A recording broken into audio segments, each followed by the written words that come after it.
Hey everyone, this is Spyfin 101, and I'm here today to talk about the newest episode of Big Hero 6, alright? Now this one is another filler episode, but this one is unlike the rest of them. Why do I say that? Because this one isn't like overly filler. There's still some story to it. There's still stakes to it, if you could say that. But let's get into this. Alright, so the episode starts. Big Hero 6 has to get ready to save people from this burning building, or stop this building from burning. And so they're having a little trouble with their suits. They get there, it's like an hour later, and the fire department have already gotten there before they did. So Hero's like, okay, we need to reevaluate our suit situation. So the next scene goes by. Fred and Gogo are going to this game show, if you can even call it that, and the guy is Mr. Sparkles. Now, he's been teased beforehand. Like, we've seen like his billboard in other episodes, but you know, we've never actually seen him, but now we're seeing him. This character is a so-and-so with me. The best part of him, though, is that he's played by Patton Oswalt, which is pretty cool. I also like the fact that he's kind of like that game show contestant that's envious for attention, or that just wants attention. I like that. So this guy, he's doing this game show, and it's pretty, like, the game show, like, if it was real, it would be pretty cringeworthy, to say the least. So they go to this game show. All this stuff happens. He's picking out contestants to do these series of challenges.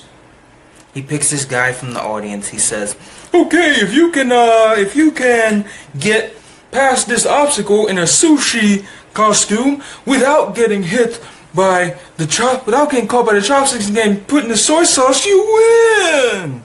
And so the contestant goes in.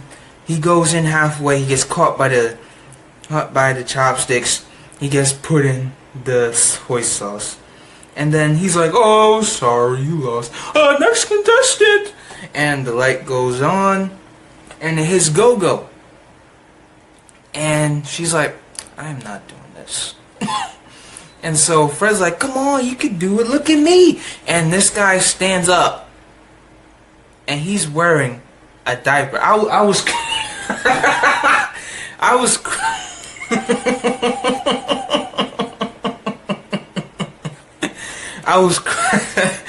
was cracking up, man. Oh my, that was so funny, 'cause it was so random. I did not expect that at all, 'cause it was so random. But yeah, that happens, and so we cut back to Hero as he's trying to build these different bots that will help bring the suits to the team, and automatically he like builds this thing where they come out and they fly in, and the suits land on all the wrong people. Like Baymax's armor lands on Honey Lemon, Honey Lemon's armor lands on Wasabi, Hero's armor lands on Baymax, and Wasabi's armor lands on Hero. And he's like, this isn't right. And then we cut to them back. We cut to at Gogo's apartment. Honey Lemon shows Gogo this video that she took of Mochi doing a slow clap. And apparently it's trending all over the place. So Mr. Sparkles sees this, And slowly, the Mochi starts to get more popular than he is. And it shows the passage of time and how slowly his audience begins to decrease, and how people outside the theater, outside of his game show theater, are like lining up to see Mochi because Aunt Cass was taking a bike ride and had Mochi with her. And he gets upset at this because, you know, the cat has more popularity than he does. So he goes out of his way. Oh wait, no. Before that, we cut back to Hiro trying again with this robot. This giant spear comes out. It comes down, and we see that it's supposed to eject the suits, but it doesn't work. And Hiro's like, why isn't it working? And Wasabi's like, okay, I'm gonna go now. But as it happens, like, Hiro has his head, he was bumping his head on the spear, and it starts to go down, and starts to go after Wasabi, kind of like Indiana Jones style. So he's running. Baymax is like, oh no. And then the spear hits 2 trees, and it ejects the suits that way into the wilderness. And then Wasabi is like, I think you're experiencing what was it called? What did they call it? They called it something like genius block. That's what it was. He's experiencing genius block. And so the next scene we cut to Hiro laying on the bed, and he's experiencing this genius block, and he doesn't know what to do. And Baymax puts on therapist mode. He even sits down like this, like all therapists do. And so after that, we cut to Mr. Sparkles again, and we realize that not only did he take the cat, and not only did he take Mochi, but he took the opportunity to revamp his whole thing, his whole shtick, and then build a missile that will take Mochi into the far reaches of space. And this was absolutely nuts. So Big Hero 6, they see this, Hiro tries to get their suits, but he makes this Siri type thing that said that he only has to say, hey, get our suits and bring it to this location. Of course the device gets it wrong. The suits fly to the middle of the ocean. So so they're like, okay, we're going to have to do this without our suits. So Baymax, you go with on Cass so she doesn't find out that Mrs. Sparkles has them, and I'm going to stay here and build another thing, try again, and these guys are gonna, and the rest of you go out with Mrs. Sparkles and try to save Mochi yourselves. So that happens. Fred and Gogo, Fred, Wasabi, and Honey are all going after Mrs. Sparkles, and they have to go through the game show as well to try to save Mochi. Every single one of them fail except Gogo, which I completely expected. And during that scene, if you put, what would make the scene cooler is if you put her theme from the movie in there. That would make it so much better. And so she wins, but when Sparkle is like, nah, I'm not gonna live up to the deal.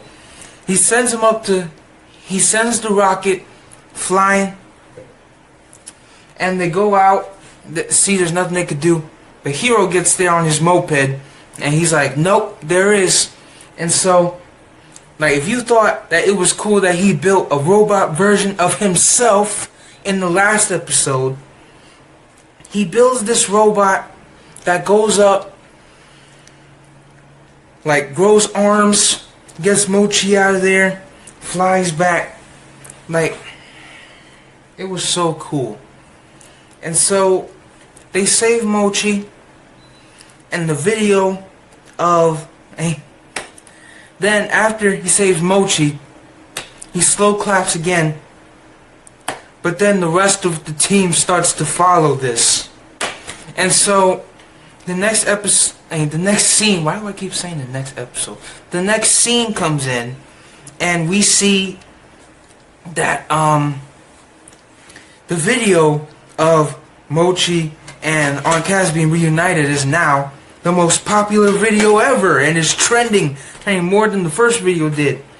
And then the second last scene of the episode, Hiro figures out this suit thing, and so he calls in the bot that he used to save Mochi, and he uses that to bring the suits to them.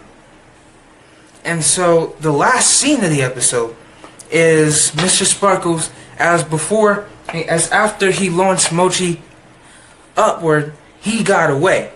And so he's wanted, and he saw that the video of his thing actually got 10 million views. So as we see that he's wanted, he gets, he gets egotistical, and that's where the episode ends. Now, this was a very good episode, even though it was extremely filler. I get it, it was filler, because we didn't see, what was the evil mastermind's name? Obake.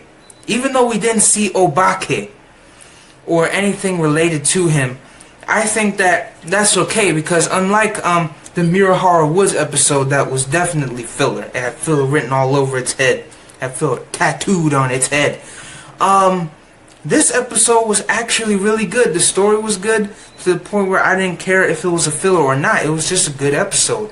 So as the score goes, I'm going to give it a 9.5 out of 10. And the reason why is because, there's still a penalty for it being a filler episode. So, yeah. Let me know in the comments down below what you thought of this episode. And, yeah, I'm Spidey Fan 101 saying peace.